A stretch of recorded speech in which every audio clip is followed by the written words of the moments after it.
Kamarıma zoom et.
My name is Hossein Khosrow Vaziri.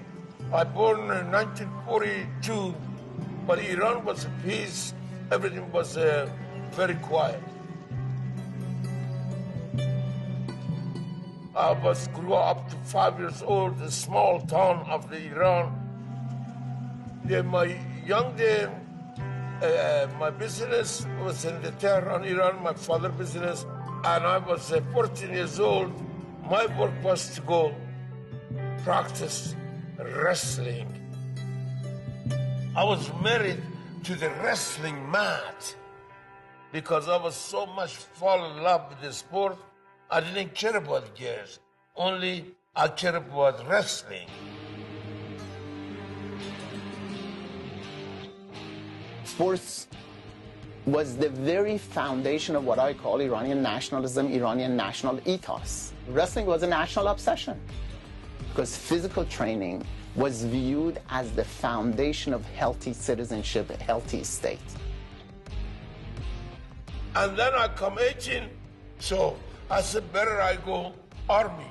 I've been in the army, a volunteer by myself. And I was lucky in the army. I was a top 3 wrestler in the army. The best member on the army. I come national Iranian champion in the army, first place for 2 years.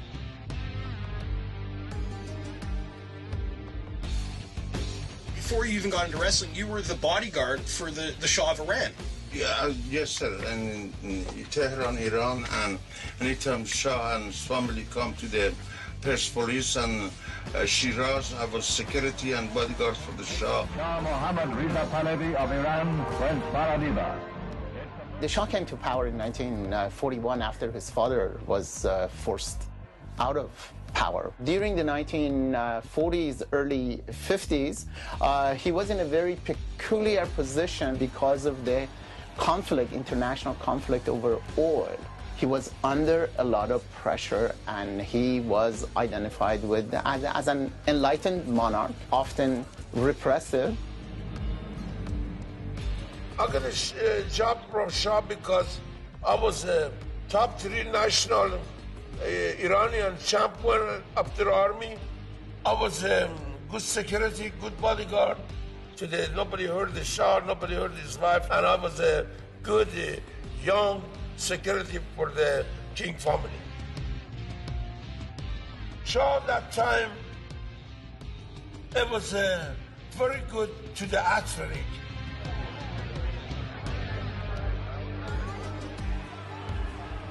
In the 1950s and 60s, there were 2 fundamental role models. One in Iran, for Iranians, was Ghulamzad Takhti, and the other one was Muhammad Ali. And the combination of 2 was really great for people who were interested in competitive sports. Takhti was important to the Iranian country because Takhti was the first champion we had compete 4 Olympic Games. He was the best wrestler in Iranian history, the best. Ghulamzad Takhti was the icon for a lot of Iranians. He really was the person who, for the first time in sports, put Iran on the map. Anytime we go Olympic or anytime we go for the ball game, we come back, we go to Shah House Palace or a Shah Aston wrestler. What you like? A house, car, money. Takhti tell the Shah, instead of you give the money to me, Allah, you make more highway, more hospital, more university, more school. And then Shah gets so upset and mad, Shah have to leave the building. Hossein Vaziri, the sheikh, had trained with Takhti. They were hanging around in the same circles. So Takhti was a role model for him. The medals that Takhti won internationally, now Vaziri could win. And he was well placed actually to be the new Takhti, to have a great deal of international success. Takhti become more popular, more babyface, because they're scared of Takhti. If Takhti, somebody take Iranian flag, everybody gonna follow Takhti, and then Takhti gonna be like a new government. Takhti gonna be like king. People came to believe that if you're internationally recognized, if you're very successful, you're going to be eliminated. Nobody believed the legend, the man, genius for a sport, #1 in the world, he committed suicide. They didn't believe that. Every student said, death to the Shah, death to the Shah, Shah killed the Takhti. The fact that the world champion commits suicide was unacceptable. That became the ground for believable conspiracies. And then finally I found out better I go from Iran. Because if Iran no good for Ghulam Reza Takhti, the greatest champion we had, Iran never going to be good for me. So I decided to come to America.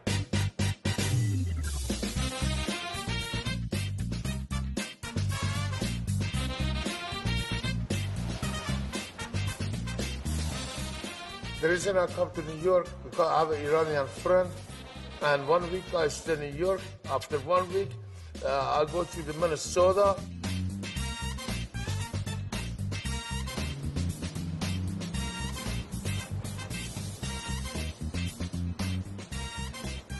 He got out of Iran in a hurry for fear of his own life, and then he ends up in Minnesota, of all places, and starts coaching the assistant coach for the United States Olympic team. I always thought that was a little bit of ironic.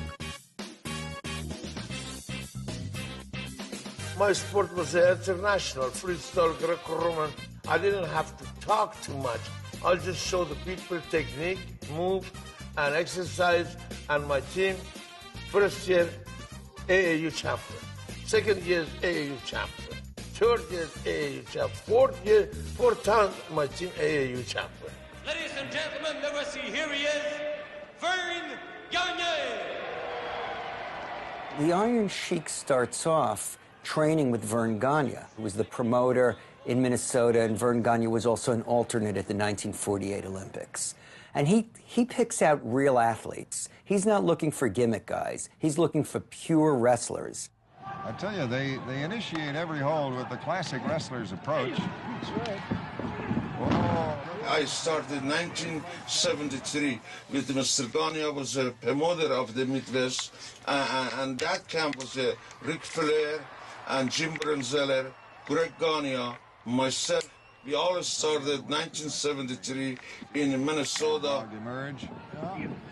Well, they're both going for the... Vern was an old school guy that tried to run you off. You know, if he wanted to see how tough you were, how much you really wanted to be in the business. And so it was a unique way of recruiting, but it was a tough class. But, you know, from what I understand, from the guys that were there, you know, I don't think Cosgrove had any issues physically, because he was just he was a machine.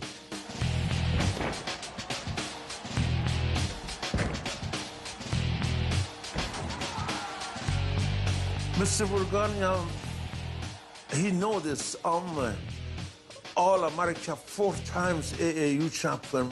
But they told me, Khosrow, professional wrestling is different than amateur. You have to have a good attitude. You have to be nice the whole time.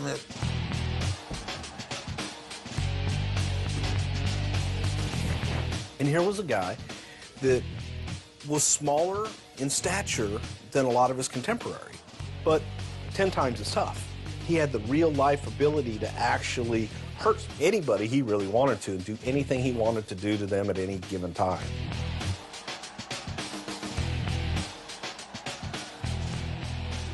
He could beat probably 99% of the guys in the business, but he just didn't have the heart. He wasn't a bully.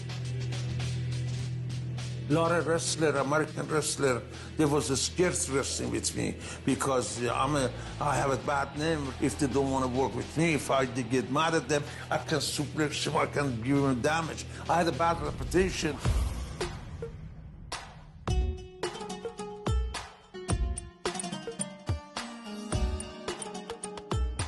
I started to be referee, and I have to drive the truck 24 hours on the Midwest on the 20 below zero, put on the ring, pick up the ring, a referee, I was a ringman. From Minneapolis, Milwaukee, Chicago, and all the way from Minneapolis to Winnipeg, Canada, and then North Dakota, South Dakota, Des Moines, Iowa, all over Denver. So I did it for 1 year, very, very hard way.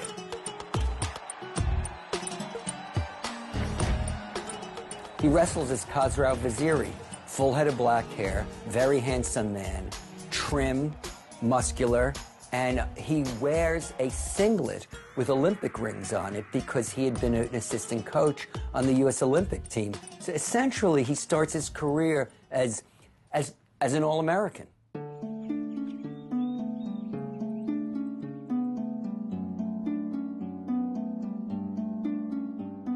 I met my husband at the University of Minnesota. He was coaching the United States Olympic wrestling team at the time when we met back in 1975. And I immediately fell in love with him the moment I saw him. 180 pounds, washboard stomach, just absolutely drop dead gorgeous. The hottest thing on 2 feet.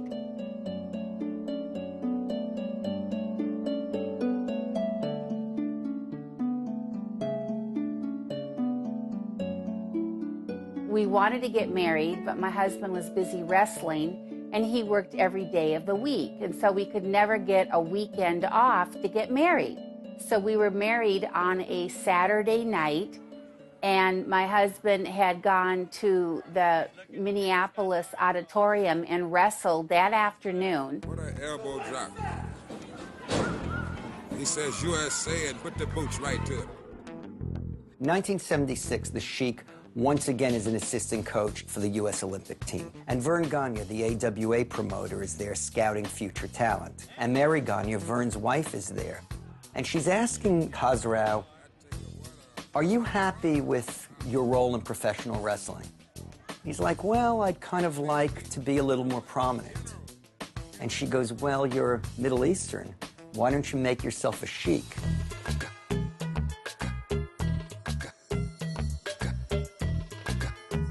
My young day, I was very young. I come national Iranian champion high school, and I travel all around the north, south, west, east of the Iran. And I saw that Middle Eastern Arabian people how the rest, and I had an idea from before.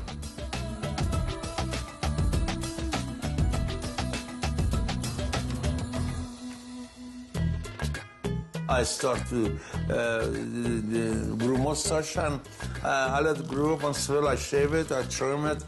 But I liked that day, and I started after Olympic in Montreal, 77, I started to let him grow up. The first time I met the Sheik, I was 8, 9 years old. We were in Charlotte, North Carolina. My dad was wrestling with Sheik.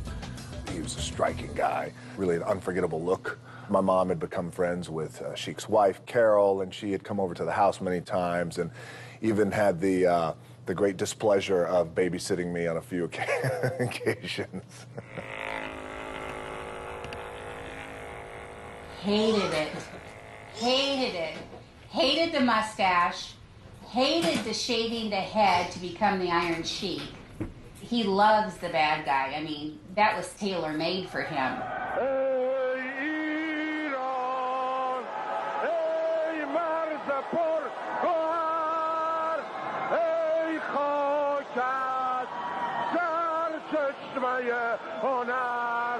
You people, shut up! Let me show that punk who is the real wrestler.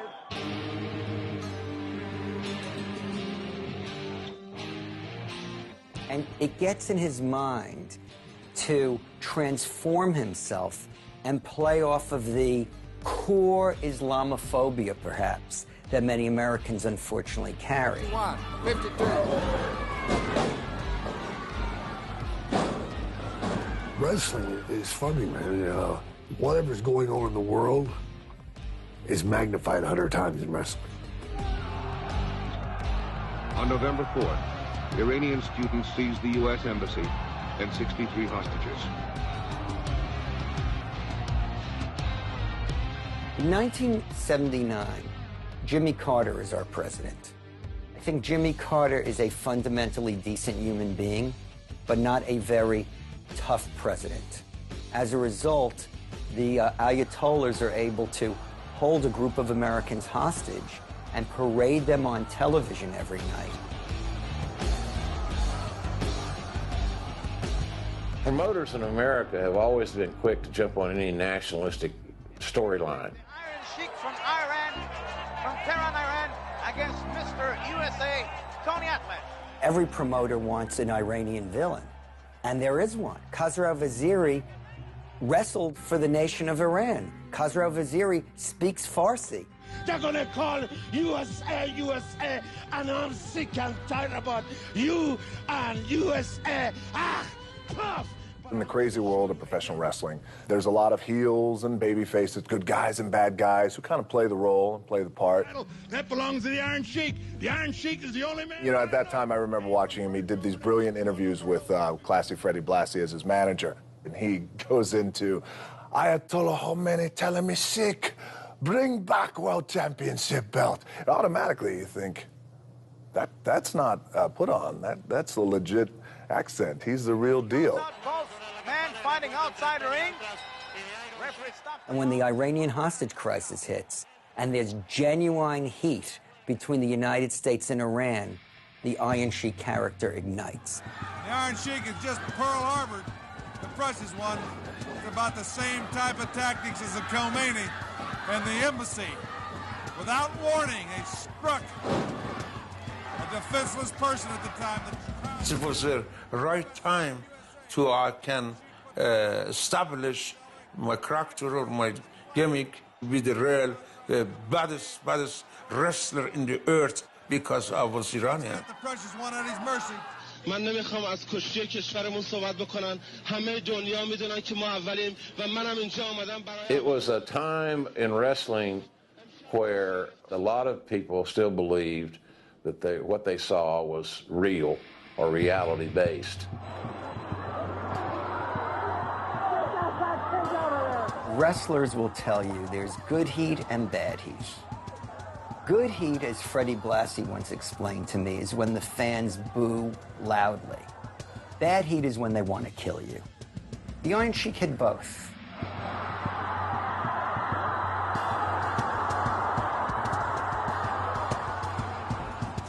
He embraced being a heel. It takes a certain kind of DNA and a certain kind of guy to embrace being a bad guy, to embrace the fact that you're going to go out there and you're going to get hated, you're going to get booed.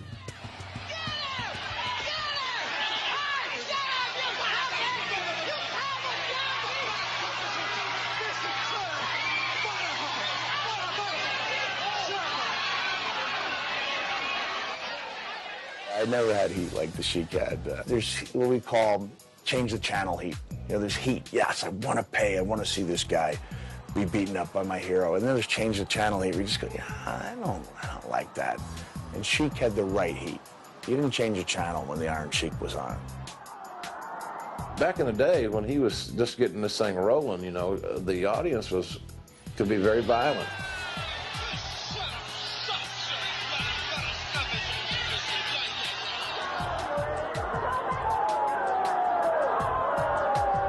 And hostage situation, all combination together, I had the most heat than any human being.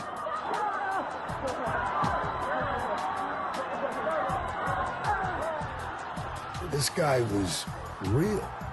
This guy, he pushed through and he got the people, man.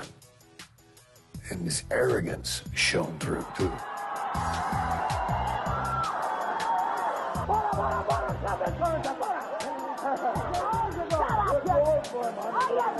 The way he talked to people, you know, he talked down to people. He's better than they are. And that was the whole thing, man. You know, just an arrogant son of a bitch. You know, and thought Americans, deep down, I think he believed that, too. That Americans suck. Well, I understand that. Jealousy's a bitch. There you see Jerry Usher, the referee, ring announcer Clink Dumpster. If you were going to describe good and bad from an American's viewpoint, you're going to have the red, white, and blue All-American, and you're going to have a foreign menace. So you have the Sheik, who embodies everything that we as Americans hate. And he exploited it. Then he got in your face and he told you why you were weak and why, as an Iranian, he could do everything. So he was a perfect bad guy.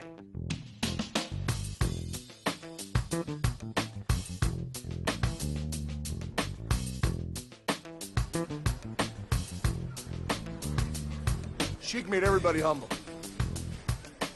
Because of a man like this. This is why the Iranians should not have a nuclear bomb. So. Coach, have to come see my ref. Captain. He trained me when I was 16 years old. He spent in my dad's dungeon. Taught me about my dad's house. One of the best right there. One of my heroes. Where's the Sheik at? Sheik is over working out. He's working out with his clubs. So Vince walks over and says, Sheik! Yes, sir, Baba! Yes, sir! He stands like that.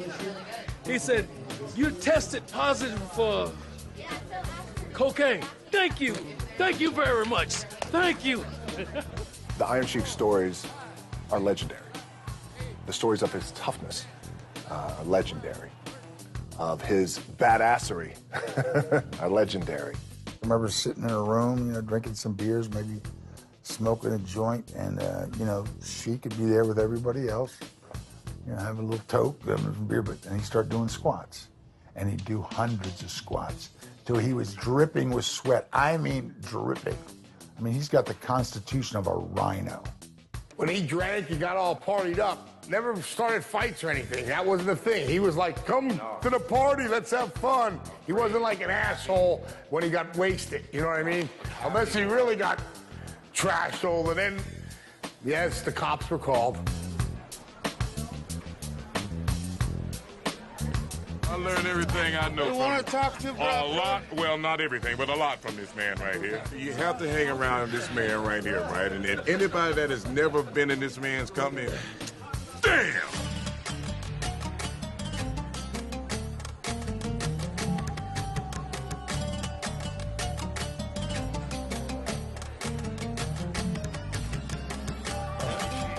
The Iron Sheik is probably one of the greatest heels to ever be in the business. And for so many years when I was a kid, there was nobody that I hated more than the Iron Sheik. He was just the epitome of what a bad guy should be. When I was a little girl, I was a tomboy, so of course I was a wrestling fan. And I used to go to the Meadowlands every month with my mom and my sister, and I used to scream and yell at the Iron Sheik and Nikolai Volkov because I hated them so much. Come over here, Lord. How you doing? Hey, Good baby. to see me. How you doing?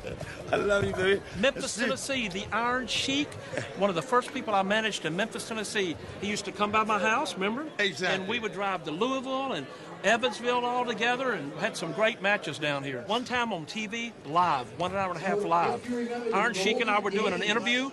A man and boy in the city brought their guns to the TV station. They had the police out there. We had to be escorted out the back. They were going to shoot the Sheik and myself. I was going, oh my God.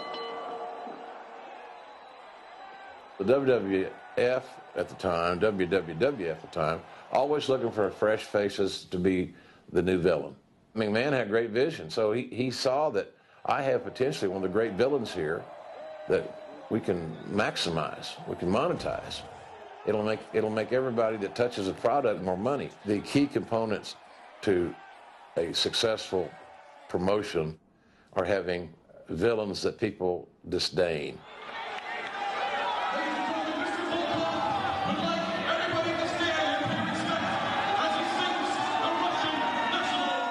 I come in New York, Sheik was Iranian there. It was managed by Freddie Blassie, who was my manager before that. And Freddie Blassie says, Nicola, I have an idea for you and Sheik. He's the time from Iran. They have the problem with Iran by Ayatollah Khomeini, right? And you're from Russia, the Cold War. You go be the best tag team. You have to be a bad guy.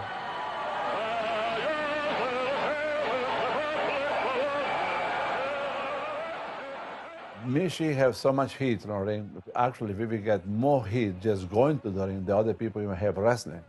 When I will start singing my Russian national anthem and tell people to stand up, that was it. That was unbelievable. That was unbelievable. You know, people were waiting for him to you know, like, fuck him up. He didn't have to do nothing and go, don't say USA, Hawk 2, and that was it. That was the match. The heat was so much in the Madison Square Garden, New York. I go in the ring, and then after match, people was waiting in the outside the Madison Square Garden, New York. So I go, maybe they can hurt me. But but Mr. McMahon was so much smart. Instead, I walk to my car, and they bring my car inside, or they take me with the ambulance to the hotel. That make me feel good and bad. The good one, I'm proud to be real Iranian, but later on also I was worried the heat I had so much. I was worried to maybe somebody shoot me.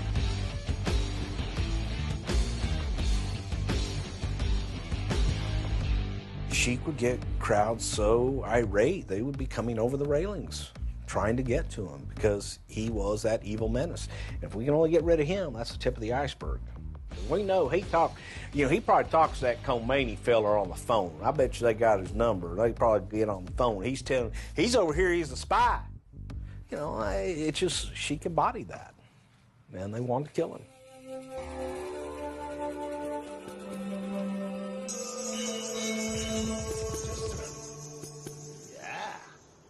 Put him back.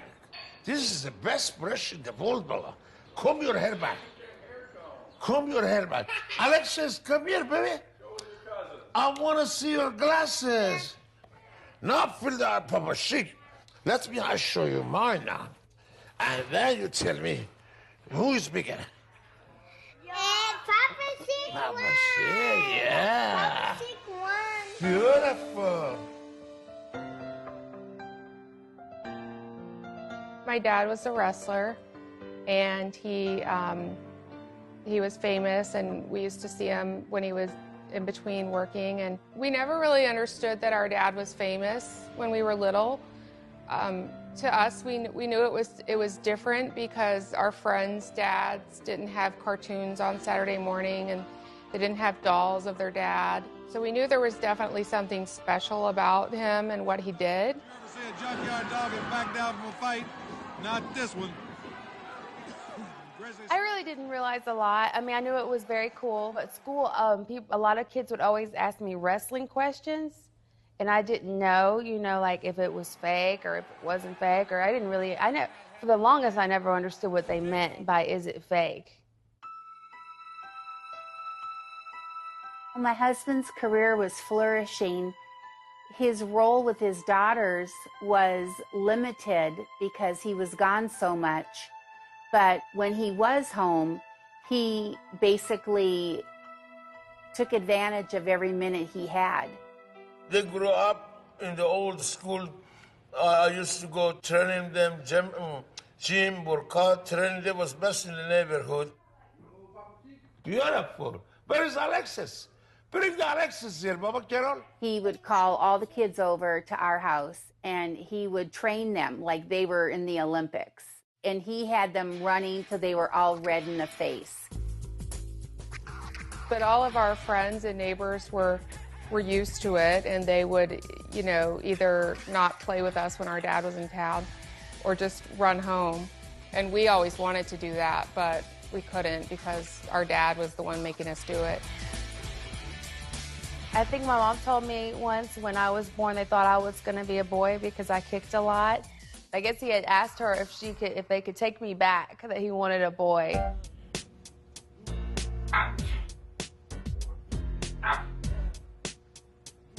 So growing up, dating was something that was off limits until we graduated from college. He would scream at us and that he did not have a whorehouse. No boy should be calling our house. So we would have to sneak to talk to them or when he wasn't there. My sisters would bring boys around, and the first thing he would do was take them outside and show them the camel clutch and show them how much he could bench press and how much he could lift, and then ask them to do the same. And they inevitably never could, and he just wanted to let them know how strong he was. Okay, I'll put the little ball. Okay. I'll put that palm a little bit. It's not easy being the wife of a professional athlete. But then again, too, I have to consider the fact that look what he does for us by working and constantly being gone.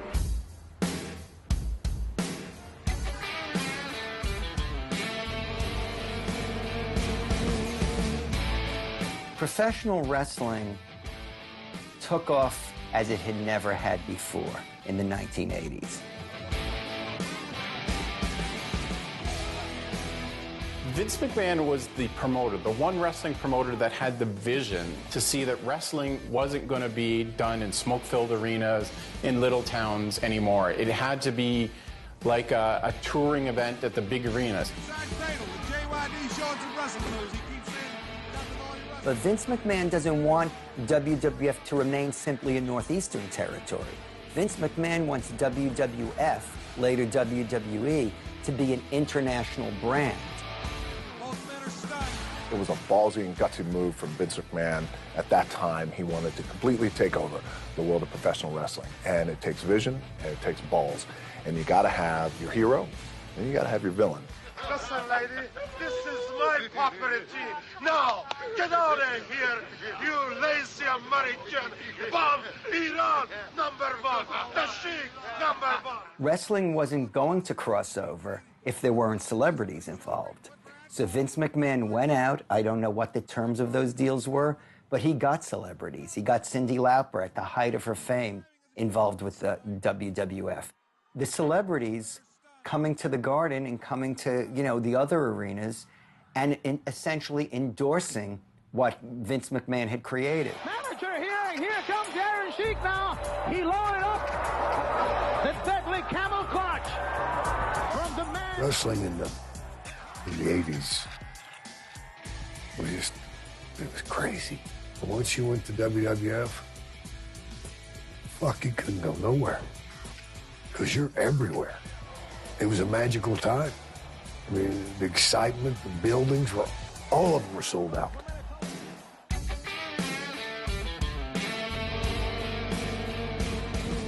The Hulk Hogan era was the most influential, the most significant of any era in the history of the business. Hulk Hogan is unique. Hulk Hogan had already been in Rocky III. He'd already been on The Tonight Show. This is an era when nobody paid any attention to wrestling. But people were beginning to know who Hulk Hogan was. Vincent K. McMahon saw that the business was changing and he had a chance to make a change from Backlund to Hogan. Bob Backlund first won the WWF title in 1978. But Bob Backlund doesn't want to lose directly to Hulk Hogan. He doesn't respect Hulk Hogan as a pure athlete. Bob Backlund, however, will lose the title to the Iron Sheik because he respects the Iron Sheik as an athlete, and it doesn't seem far-fetched that somebody with Khosrow Vaziri's amateur background could pin Bob Backlund. You knew what you were going to do with Backlund. You were going to take the championship off of him after 6+ years and let him recharge his batteries. You were going to start a new thing with Hulk Hogan, the Hogan era, but the guy in the middle, the one that facilitated it, which was Iron Sheik, had to be the right guy. The setup for success for Hulkamania, the Iron Sheik was the perfect counterpart to that. Perfect. Body slam. Elbow. He made Backlund's loss more bitter. He made Hogan's victory more sweet. I come champion. I beat Mr. Bob Backlund. 6 years, nobody beat him. I beat him the most famous arena in the world, Madison Square Garden, and I come champion. That was the beginning of it all. Bob Backlund did a fantastic job of giving wrestling credibility, and then here comes All-American Hulk Hogan and drops that leg and beats the Sheik, and bingo.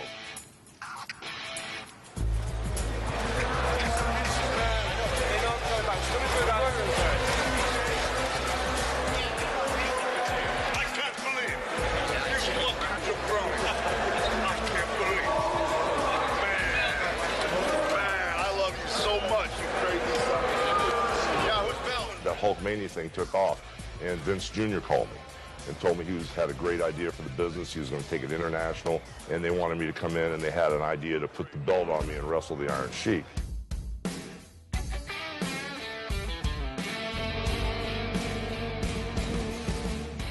You know, you talk about skyrocketing a guy. It's always the matter of the right person in the right place at the right time with the right opponent. And so Hulk Hogan was put into the right place at the right time with the perfect opponent. Every human being know in the wrestling fans around the world, without Iron Sheik, no Hulkamania. I make him be the most famous, the babyface in the earth. In the case of Hulkamania, not only was the Iron Sheik an integral part of that, it couldn't have happened without the Iron Sheik. Without Hulkamania, there's no WrestleMania. There's probably no WWE as we know it today. And without the Iron Sheik, there's no Hulkamania. The fans are going wild, and I'm so excited, McMahon. When Vince was looking to make Hulk, he had the idea of how do you make Hulk? You make a real American and great American by beating the worst foreign menace that you can think of, and she came in and did that. She had a lot of offers. She had a lot of people in his ear telling him, you know, snap Hogan's leg, don't do this, you know, screw Vince over, beat him up, torture him, don't do business. He's gonna reach down and sign with a little bit of something more. I was ready to have a challenge with the Hulk Hogan to lose my belt to him. And Mr. Gania called me and said to me, Khosrow, don't drop the belt to him, break his fucking leg, take the belt, come back to Minnesota. He gonna take me $100,000. I think it would have helped wrestling if he broke his leg because I'm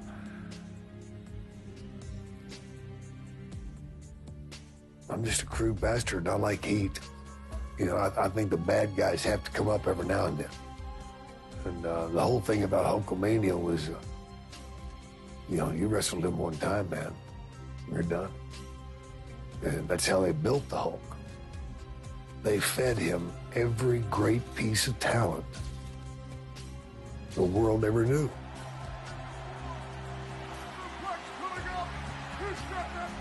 What if the Sheik decided to take Verne Gagne's offer and break Hulk Hogan's leg? If he had done that, had he double-crossed Hulk Hogan, broken his leg, and taken the championship belt and brought it to Minneapolis. That would have been the end of this whole role that WWF was on. His word, by the way, was important. He gave his word to Vince McMahon, gave his word to Hulk Hogan. And Sheik went out and put Hogan over like $1 million. Not a lot of guys would have done that. Especially with Sheik's credentials. If Sheik wanted to, he could tie Hogan up in a knot. But he didn't. He did business. He did the right thing. And they wanted me to come in, and they had an idea to put the belt on me and wrestle the Iron Sheik. And I went in, and it was crazy that night. The Iron Sheik was the ultimate heel. He had more heat than anybody I'd ever seen, and he was the real deal. So I went in there, and the Iron Sheik graciously passed the torch to me, and we had a bunch of great matches, and that was really, really where my career got launched, because once the Iron Sheik put me over, the Hulkamania thing was unstoppable. We have a new champion as Hulk Hogan blowing the boom on the Iron Sheik. History has been made at Madison Square Garden. The fans are on their feet. Hulkamania is here.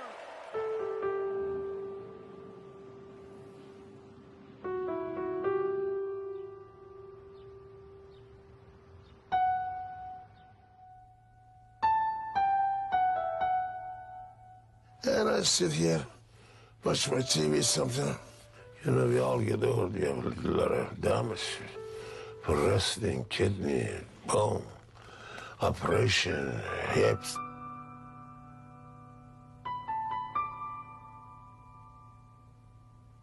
A lot of people think professional wrestling is easy, but it's not. Every night we go. Like gypsy, hotel to hotel, airport to airport. Wrestling didn't deviate from society in the 80s. If you look at the National Football League or baseball or NBA or the NHL or Hollywood, it was a very decadent decade of the 80s. It wasn't that wrestling had the exclusive on people making bad decisions. Drug possession charges in a New Jersey courtroom today. The Sheik's fans were on hand to wish him luck outside the Middletown Municipal Court. The Sheik was arrested with fellow wrestler Joe Dugan and charged with possession of marijuana and cocaine as they drove along the Garden State Parkway. One bad mistake I did with the Hacksaw Jim Duggan, everything changed, and I lost $1 million. Old days was different than today. New Jersey is against the law. You cannot drink and drive. Hacksaw was the driver. I was just a passenger. We not supposed to be travel together, and I'm wrestling with him tonight. I was relatively new to the WWEF back then. I came in for WrestleMania 3, where I hit the Sheik. I had 93,000 people in the Pontiac Silverdome standing up cheering USA, USA. The place was rocking. I was getting a big push from the company, and everything looked really rosy. Fly into Newark Airport, there's the Iron Sheik. She came up to me and said, I have no credit card. Maybe you give me a ride to the show. We get to rent a car and start heading out of the Newark Airport. The Sheik says, maybe we stop and get some St. Pauli Girl beer. Sheik's drinking those cold St. Pauli Girl beers. Okay, Sheik, I'll have a beer. Old days, a good guy travel with a good guy, bad guy go with the bad guy to protect the business. No sooner do I take the hit off a beer, Jersey State Troopers like going by me. He's signaling, and I'm like, I didn't see him. And the Sheik's like, he wants us to pull over. I'm like, no, I don't think so. The trooper leaned in the car and said, step out of the car. The little officer said to Mr. Sheik, WWF, I know I cannot beat you, but if you do anything foolish, I'm going to use my gun. I said, no, officer, I'm not going to do nothing. The time was 6 o'clock afternoon, and show's supposed to start at 8 o'clock. So we had 2 hours. They took us to the the police department. They put a hacksaw Jim Duggan hand top of table, my hand top of table, his hand handcuffed to my hand till we can't do nothing. They take us in, now they got to search us. They went through my stuff, I was cool. And Sheik, they opened up his wallet, boom, 2 more grams of cocaine in 2 separate containers. And they took him in front of a judge. Finally, they brought him back. He got bonded out, got a bail bond. So we drove to Asbury Park, and we're like, well, maybe nobody knows. So we actually wrestled that night in Asbury Park and didn't tell nobody. So I called my wife. I said, honey, I said, I got popped, but I don't think anybody knows about it. My wife calls me at 7:30 the next morning. Everybody knows. Because it was Good Morning, a New York Times, New York paper, New Jersey paper, a news, daytime, nighttime, and all over the world they found that. New York Daily News, it made the back page, big picture of the Sheik, big picture of me. It's like boozing bozos was the headlines, you know, and God, it was brutal. Duggan and Sheik had started a program. Duggan was this big All-American that just started in the WWF, and Sheik was this horrible heel, Iranian heel that everyone hated. And the fact that they're riding together and doing drugs, smoking marijuana, oh my God! Hacksaw, say it ain't so. We can believe the Sheik does it. He's Iranian. He's a foreigner. Yeah, well, of course, they all do that. They're damn foreigners. But Duggan, oh my God. Yeah, it was a little taboo. It's not good. My next call was to Vince McMahon, and I remember verbatim what he said to me. He says, Jim, what have you done to us? And there was a lot of fear that people would stop watching wrestling. Because up until this point, the common consensus was if the fans find out that it's a work, that the matches are predetermined, the whole thing is going to go away. But it was one of those last things that finally knocked down the whole curtain, the idea that pro wrestling was on the up and up. And it wasn't too much later that the McMahons are testifying in front of the New Jersey court saying, what we do is entertainment, we want to be taxed like entertainment, not like a sporting entity. I do remember Vince saying at TV, the Iron Sheik and Jim Duggan will never work for the WWF again. Now making his way to the ring. He hails from Tehran, Iran, at 315 pounds. The former world heavyweight champion. It was an absolute devastating situation. We all but lost our house. He was so ashamed, so embarrassed, just felt like his life was over. He ended up on the independent circuit.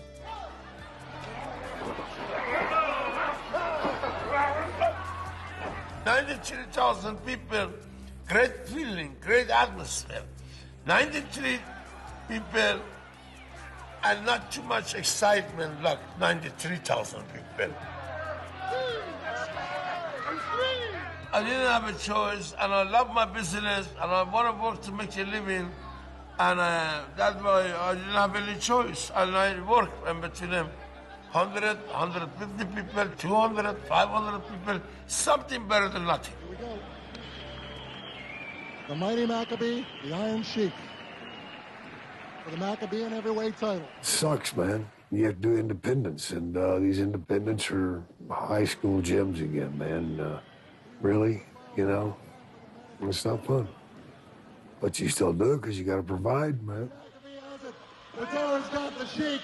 Referee misses it. And so he had to take all these little bookings, and it wasn't a real happy life. 1, 2, 3.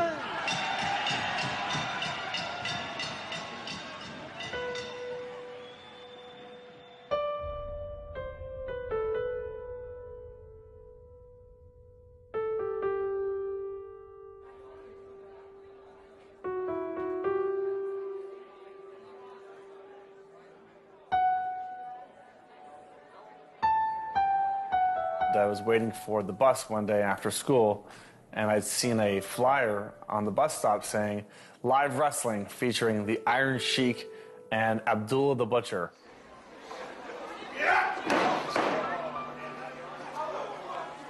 We started like looking into it, and we went to this event. It was been about 10 years since we saw the Sheik.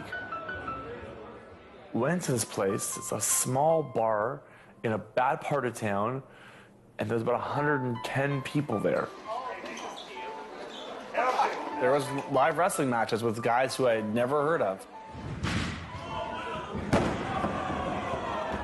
And we spoke to the Sheik, who was so happy to see us. Gave us hugs and treated us like he was family, as if, you know, time, you know, was never slipped away.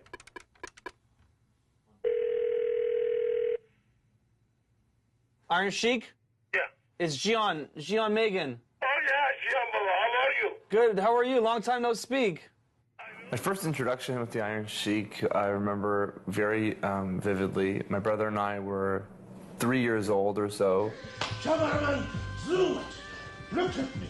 I remember sitting in front of my television and a man screaming in Farsi, and I remember my mom like dropping a pot and running into the family room and screaming, "That's your dad's friend! That's your daddy's friend!" I was athlete, international table tennis player at the arena in Iran. Back home, we were in high school.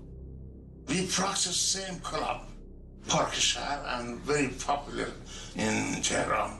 Since that, we each other more and more. So finally, I got a hold of him, and he was so proud. He just says, right away, come and pick me up. I'm at a hotel near Maple Leaf Garden. To be one of the most exciting bouts in the history of professional wrestling. My dad would start driving us to Maple Leaf Gardens, and we would go to the show with the wrestlers. They teach me just like family, and we are for like family. Gian, Pashman Baba, you guys grew up with Uncle Sheik, and you know my heart, my life, the only game I have is wrestling. I'm gonna come to Atlanta, and we're gonna take it from there. I love you.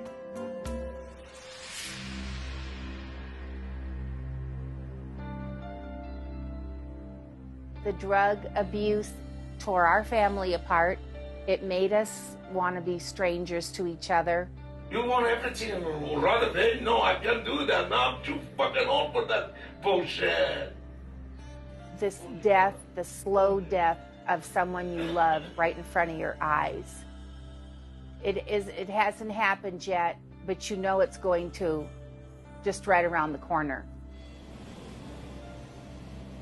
We had realized at that time that if we don't do something about this, like right now, the Sheik will be just like every other wrestler who's falling off the map from his generation.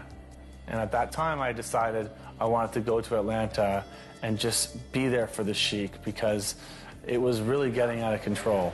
Good to see you. Look at you, you look amazing. Thank you. You look like $1 million. Pleasure for me. You got Georgia. I'm so happy. Yeah, this is all of my kids that was young. And my Marissa. And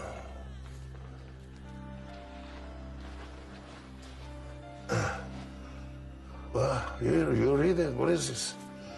I don't know. What is that? It's a poem. Yeah. You read it? What is it? I'm not sure. What is that? And if you want to come a little bit over that. Sure. It was serenaded by angels in memory of Marissa Vaziri.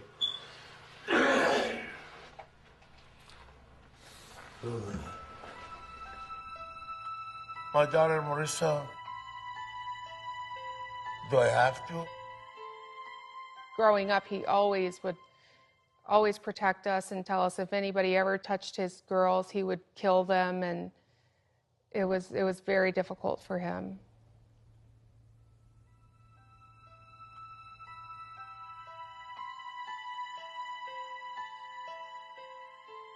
I remember Marissa, she had this idea she wanted to be a female wrestler.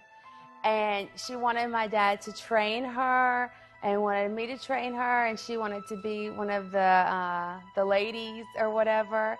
You know, we never were into it very much. We never watched it. It just wasn't our thing. We were very girly. Interesting and kind of funny that, and my dad seemed happy about it. He said, I'll train you, you know, if you want. And it was very neat that she had that dream.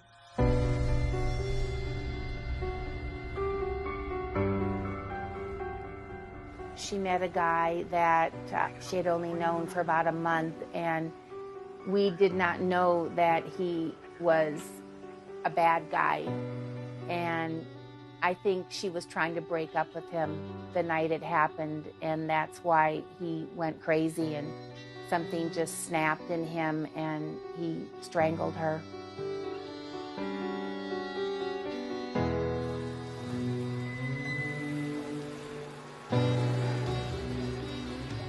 Nikki pulled up with her roommate, and that's when I guess they told my husband out in the garage before they came in the house.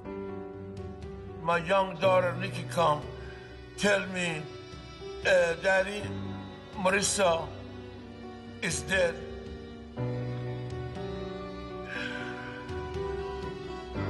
Kaz was crying and shrieking outside and just going crazy.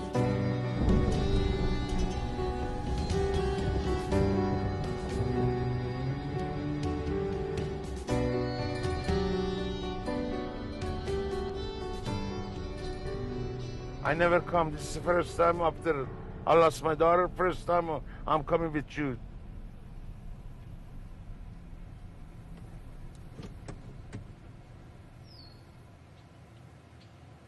And I can't talk too much about it. My mind doesn't work too much about that situation.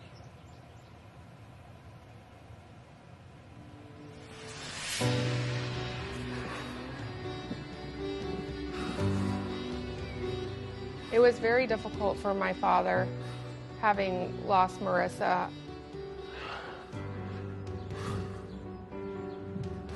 Our father was always such a fighter and protector of his family and girls, and the fact that somebody took his daughter away from him was very difficult. 2000. I love you, baby. Rest in peace. I miss you.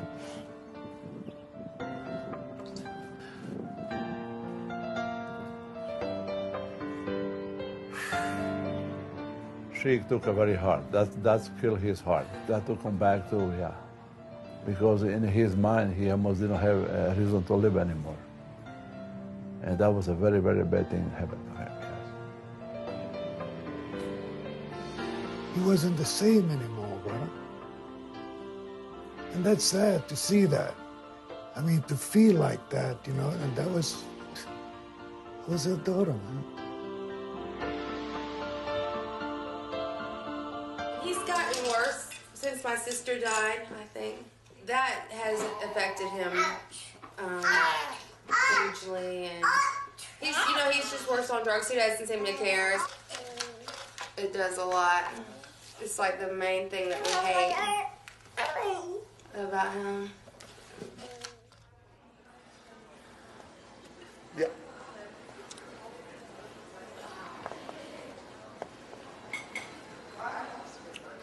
The death of his daughter was the beginning of the end for the Sheik.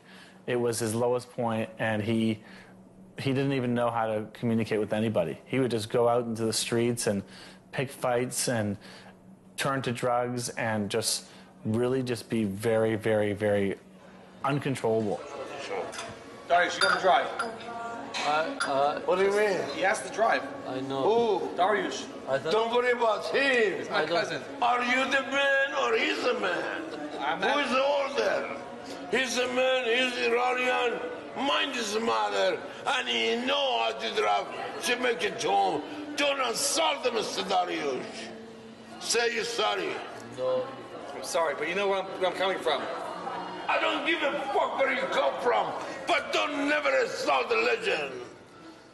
I pushed him over the edge with the drugs. That's what we all do, man. We medicate. If it hurts so bad, then fucking do something about it. Get medicated. Don't feel it no more. Blocks it.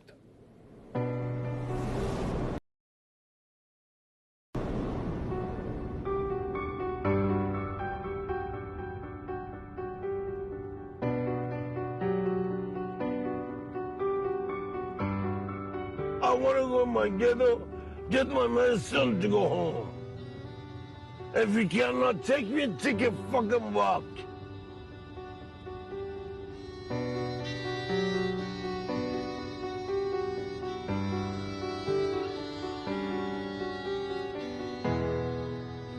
We're a product of our environment.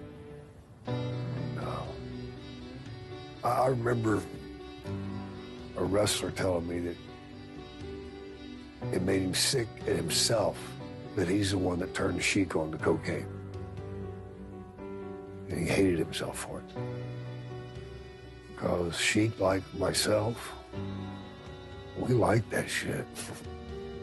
And if I like it, I'm gonna fucking have it. And it ruined my life. And it didn't help Sheik's either.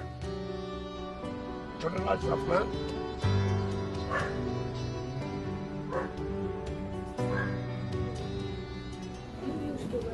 Yeah, man. Sheik.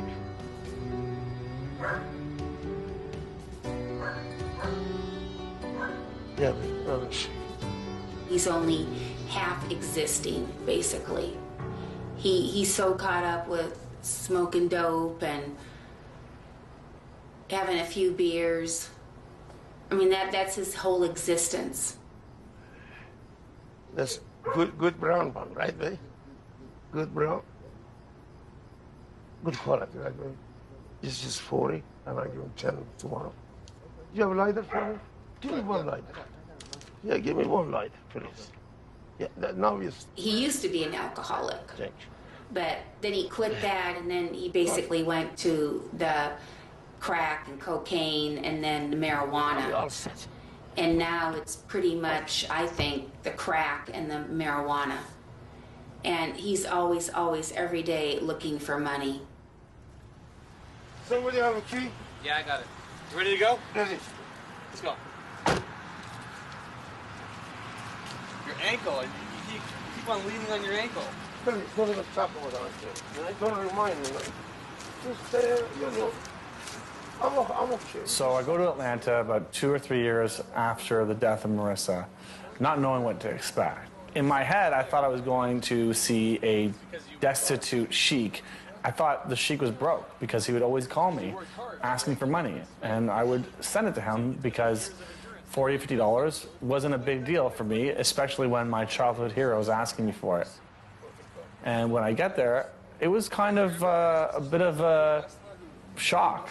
I didn't realize that the Sheik's got this beautiful family of loving children and a loving wife. The reality is they've been living with a crazed wrestler the past 20, 30 years. You're still solid. All over, right? Exactly. Anymore? No, you give him the belt. Take the belt out. You want to walk in as the champion. You want to walk in as the Iron Sheik.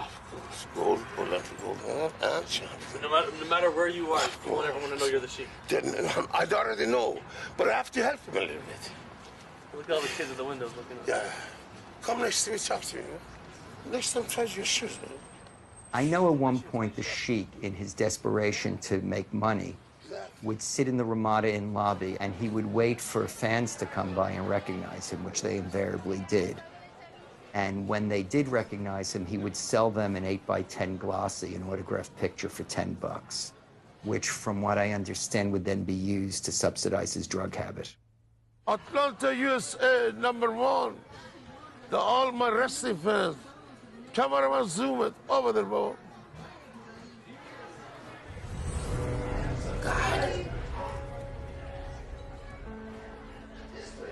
God. No one can control him. Believe me. I'll eat that tomorrow. No one. No. That's it. I would talk to his friends when they were alive, and they would try. Didn't work. Yeah.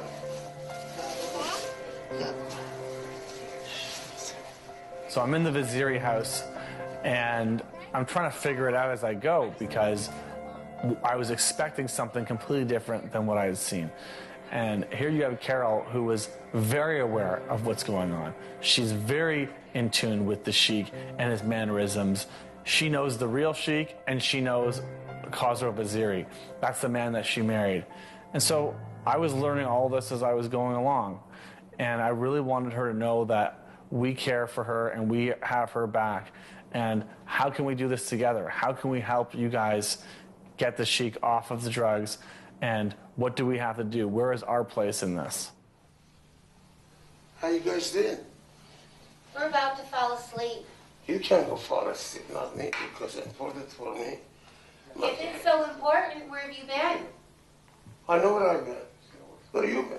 They're I don't want to about argue go and home. fight because I have company. Please. There's no fighting. We're just talking. Because I leave you guys alone. I have my privacy. Talk to my partner, Eddie. When are you going to answer my question? What's your question? It was 5 minutes ago before you Please, got off on your I don't tirade. want to fuck up my heart too much. Go ahead. I asked you if you were going to pray to God and ask Him for help in getting yourself straightened out and off of all the drugs. Well, you want to tell me you love my buddy more than me? If I don't care about my heart and A my buddy... simple yes or no would suffice. No. I'm 65, I'm a legend, I'm a coach, I'm a best. No, you want to tell me I'm a bad coach, I'm a bad trainer, I'm a bad champion? Don't insult me. Have a good day. Okay, that's my answer. Because I do that's my mitigation. You give me energy, everybody get different feeling. Can't you get that feeling some other way?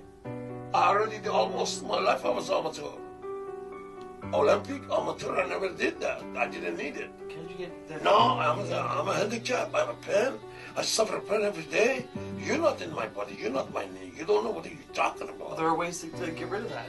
Oh, go tell doctor why you make the drug. Drugs is drugs is the biggest business in this world. Ah, come on. Don't give me come on. Yeah, it kills. It kills the way you function. It kills your emotions, and it completely makes you less of what you once were. No, I cannot change the past. I can't change my future. So how are you going to change your future? Oh, you want to tell me? I don't know. You have to tell me. How are you? Who's the legend? You or me? Why are you yelling? Sorry. I'm asking you how are you going to change your future? How do you know about me? You want to tell me I didn't pay for my due enough? I told you I want to enjoy the life. I told you 100 times you're the man. Why are you yelling? I love you. I'm sorry. No, that's drugs. No. Opposite. Why? So then why would you yell at me? If I'm No, talking the about point because you make me mad. You're the legend. Your time has passed. You'll always be the legend. Different time. And no one can take that away from you. So maybe if you know I care about you, you know I love you, and you know that I'm only thinking about your best interests, well, why don't you listen to what I'm saying? Baba, you want to tell my word? I do it. I don't sin.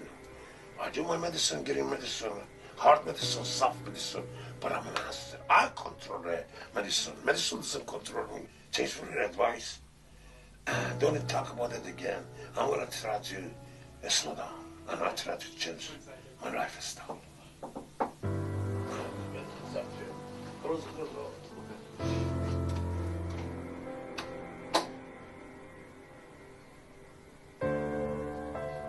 Some of this is getting a little bit out of hand. Like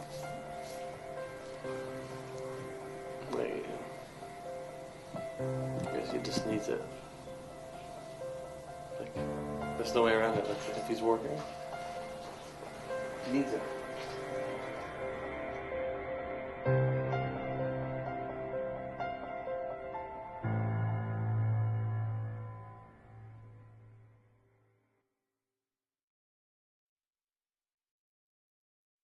Were you trying to get crazy with this thing? Don't you know I'm loco?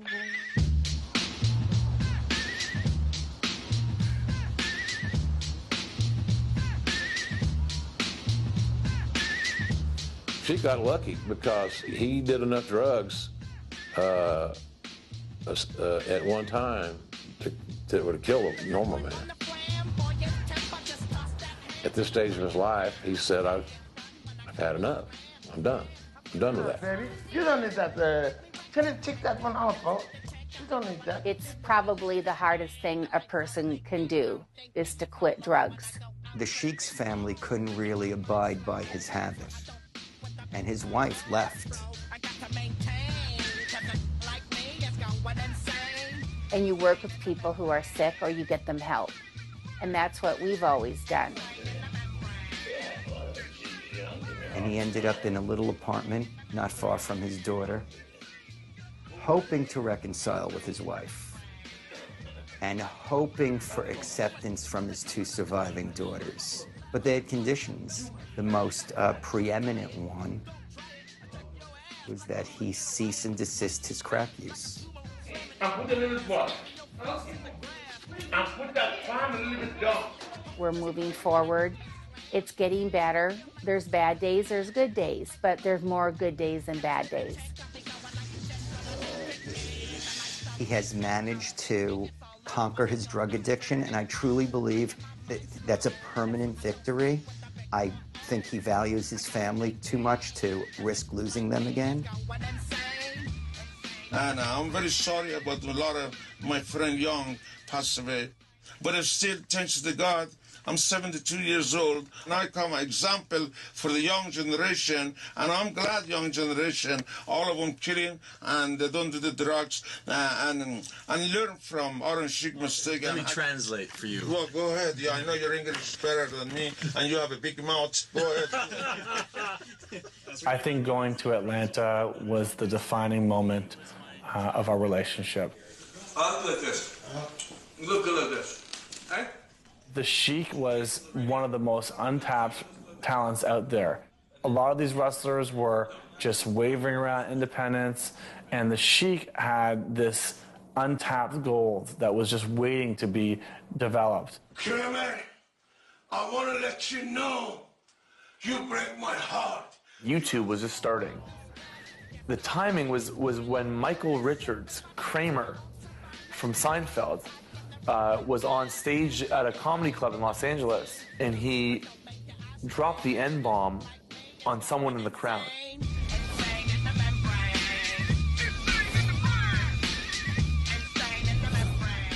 And I go, Sheik, I want you to watch this.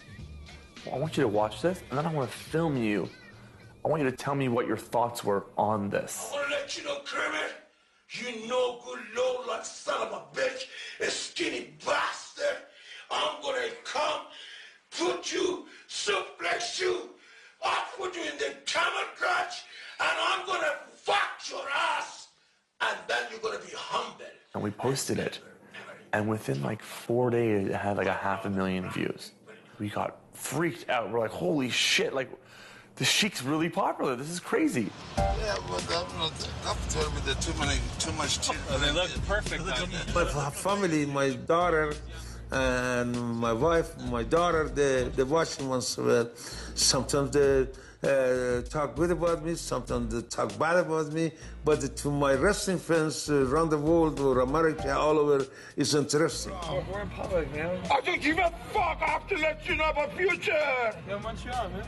Fuck you, just walk.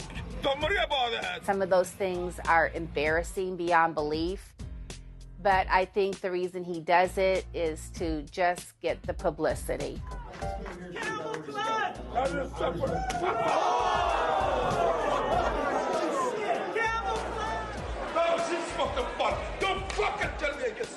So I try and explain to Carol that there's this movement coming along and everything's going online, and the Sheik doesn't necessarily need to go and wrestle anymore in order to get a payday. This is on the news. Make the world news. I never showed it to you. I love my fans. I love internet or YouTube or Gaga, Gogo, whatever. The Megan boys and their Facebook or Twitter, they know what they're doing. They make me even more popular. Here he is, the Iron Sheik. There he is. Wonderful to see you, Iron Sheik. Wonderful. What an honor. What an honor. What an honor. Howard Stern makes me be a very popular man in the besides wrestling showman. This is a wrestler. He was just signed to the WWE. He calls himself Iron Sheik Jr. Everywhere I go, all my Howard Stern fans, this is Sheik. You're the best. I'm the real Iron Sheik. You are faggot. You are faggot. I see you. I want to never. You know. And that was when it really started kicking in because the Sheik was out of control, but he was channeling it to the biggest audience in the world. Chelson, you talk and you walk. That's why I respect you. But still, Iron Sheik have an AAU champion and a Hall of Fame and gold medal. You very some-headed. But I respect you and have a good day. I concede to you, Sheik. Enjoy yourself. Have fun, my friends. Thank you, sir. Time mankind has been forced to compete for survival. Oh, my God. Yes, sir. World champion, Iron Sheik. He was very popular. He was being referenced in different situations on television. He got cameos for movies. Elvis, I'm gonna find you and I'm gonna... You're out!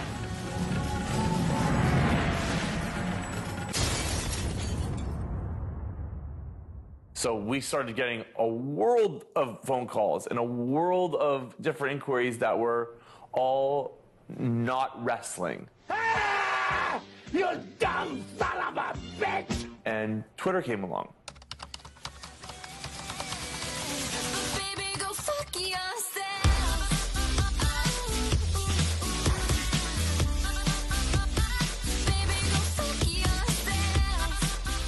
Some people around the world come to social media, specifically to the Iron Sheik's Twitter page, to see who he calls a tic-tac dick or grasshopper balls or something like that. It's off the charts crazy in terms of the things that he comes up with, which I tip my hat to that because I love a great trash talker, and Sheik is the best. It's time to play Iron Sheik, the real or jabroni.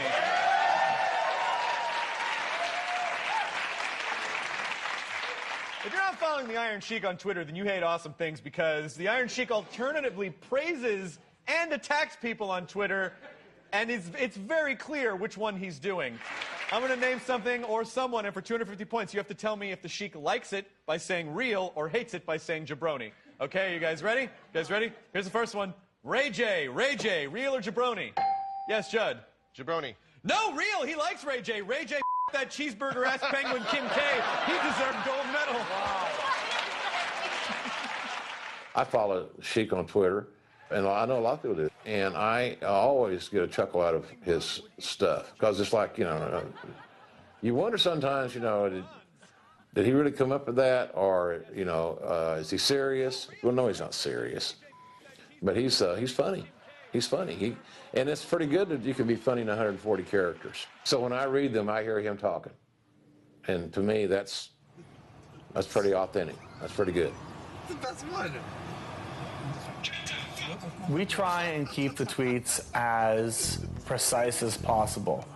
The Sheik's English is bad, and so all we're doing is taking his words and putting them on to the computer. How he articulates it, that's Sheik.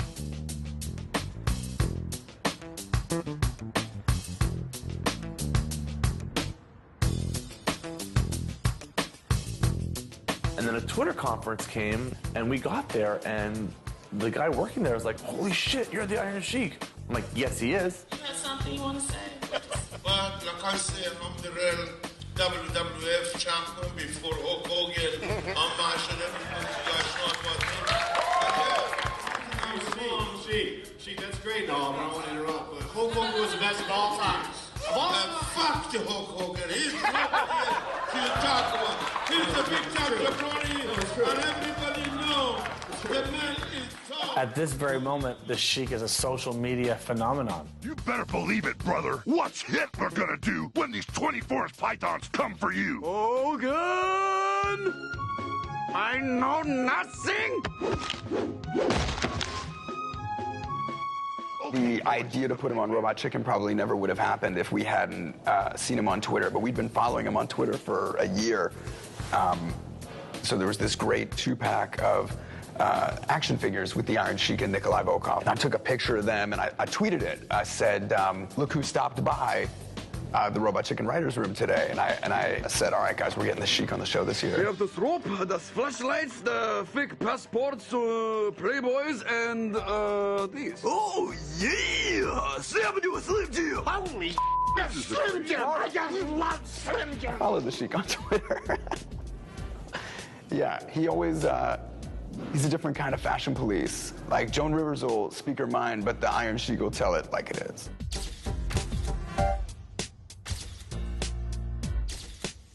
Sheik's a cult figure. When people see the Iron Sheik, they react. They're celebrities, they're people in the hip-hop world, they're people who consider themselves hipsters, they're people in the art world. I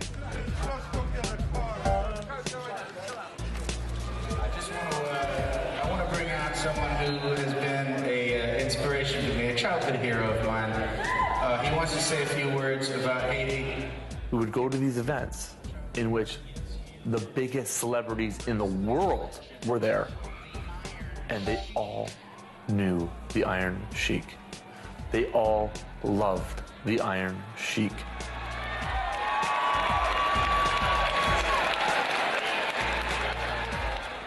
I fear him, I respect him, I love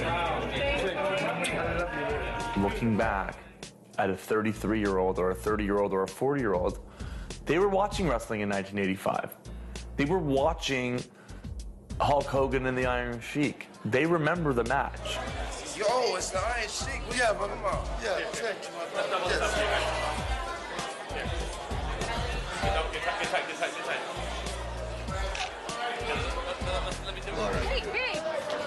And it took people out of their celebrity bubble and into this innocent human place that they felt connected to, that they wanted to share.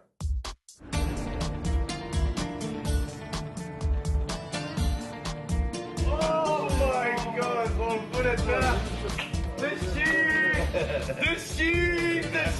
the king is here, boy.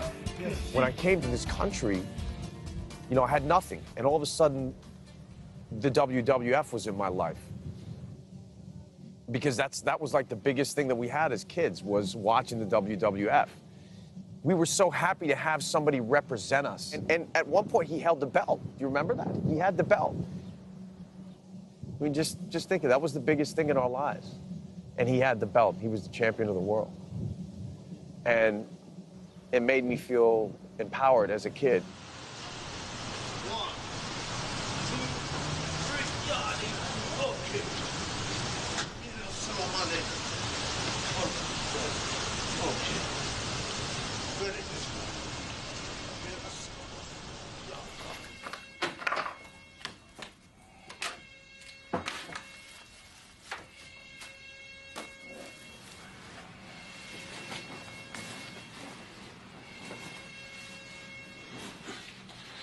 What do you think about putting this on around your neck tonight? No. I don't do that cartoon, so that doesn't match me. I mean, please.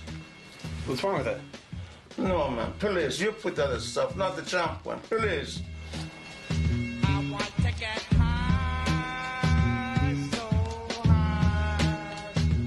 Toronto Mayor Rob Ford seems to be in a little bit of trouble because a video is being shopped around that purports to show him smoking crack.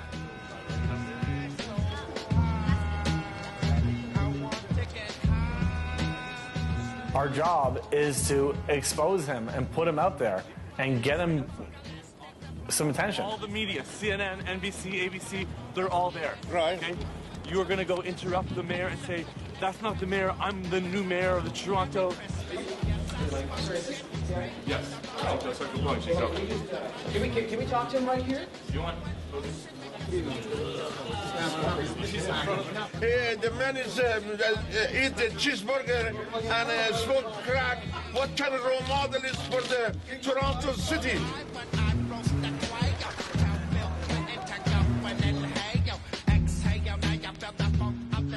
it's tough for these wrestlers whose lives kind of are dependent on their abilities in the ring.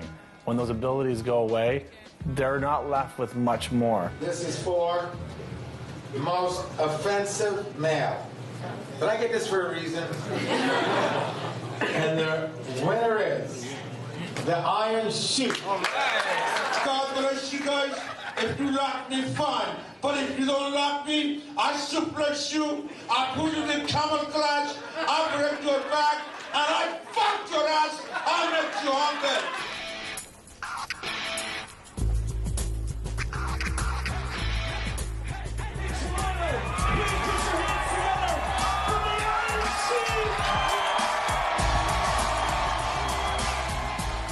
We worked hard to establish his social media presence, and it's a daily grind. Every day we do whatever we can to get the Iron Sheik noticed online, and we're having a good time doing it. It's a lot of fun, and it feels good, especially knowing that he's our childhood hero, and we have his back and he has ours.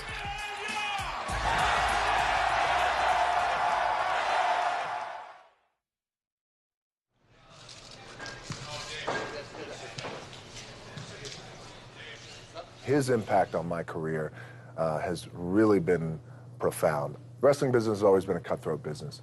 There weren't always a lot of guys at that time who took the time to bring me under their wings and share their insight and wisdom with me.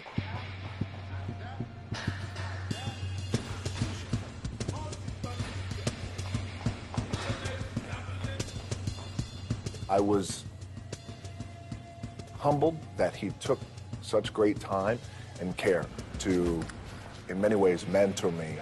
And in his way, that was very, he was a hard ass. But I appreciate that. And at that time, as a rookie, I needed that. This and change it. That. He was in a position where he didn't have to give me that much time, and I just wanted to be a sponge and pick his brain. And I'll never forget, I'll never, ever forget. It was a very long flight, and he's like, Baba, let me tell you. He said, listen. He said, you go into the locker room. You sit down. You keep your mouth shut. You open your ears, and you just listen to everybody, okay? Don't be the jabroni and talk a lot. Let your talent and your ability speak for itself. That's the smart. Don't be the jabroni. I want you to show me how much you have balls or guts so you can take down each other or pen each other. Double leg, take him down, go for a pen. Show me. And you're taller and bigger. Show me your excellent, beautiful. Let me tell you something about the word jabroni. So I was very lucky and fortunate to have coined the word jabroni publicly on TV, utilize it as part of my rock speak, and had it become part of pop culture. You know, The Rock says this jabroni needs to go down to blah, blah, blah. You know, I'd say things like that. And it doesn't matter, jabroni. It was jabroni, jabroni, jabroni. And now the word jabroni is connected to me. When a lot of people think, oh, jabroni, oh, yeah, it's The Rock's word. No. It's not my word. It's the Iron Sheik's word.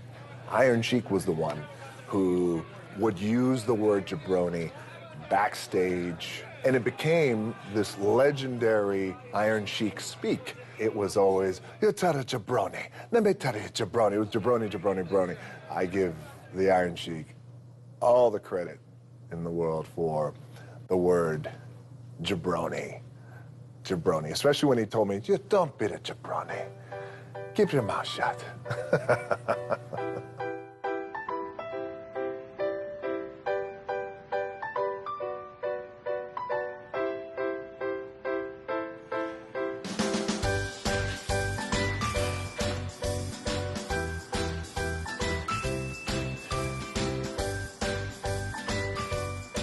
I'm here 2 days. Now I'm getting my second pen. That means I'm up now. No more tired. The more I do activity, the more I get ambitious, and the more I want to work.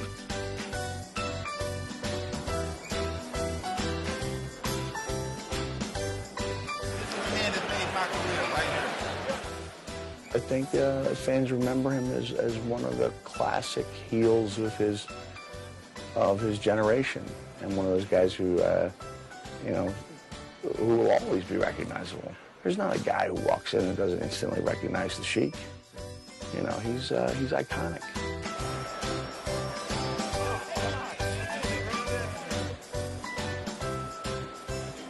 The man from Tehran, Iran, with his Persian clubs and his incredible wrestling background and soldier's mentality, represented how there is no success without struggle. He represented that hard work pays off. He was all things that make America great.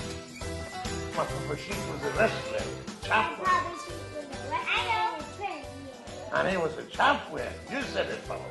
He is strong and he works out a lot to get strong. Our dad was portrayed as the Iranian villain, I think, in his wrestling career.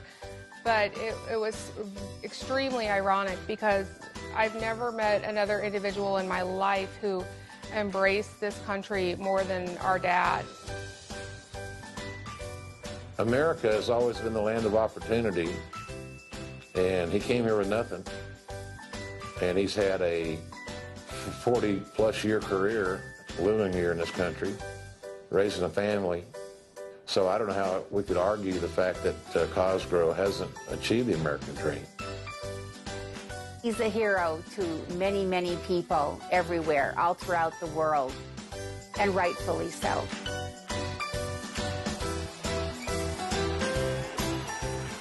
I love the people remember me. I'm a real good man, good sportsman, real tough man, my young day. Nothing over gold, I get it. Amateur and professional.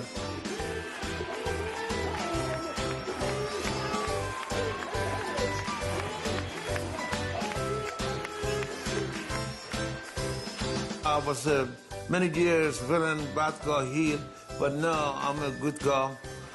People, anywhere I go, most of people like me. They respect me. I'm like the hero. For them, I'm like babyface. I'm like good guy for them.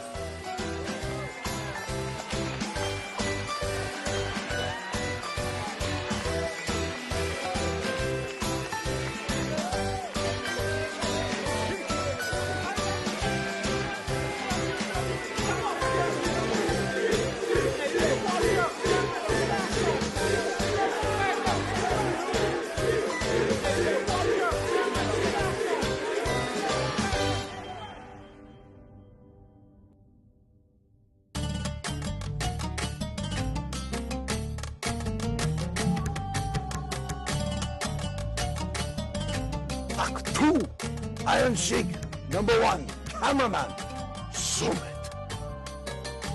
Brother Sheik, number 1. Iron Sheik, number 1. Iron Sheik, number 1. Iron Sheik, number 1. Number 1, hot to it. Iron Sheik, number 1 from Tehran, Iran.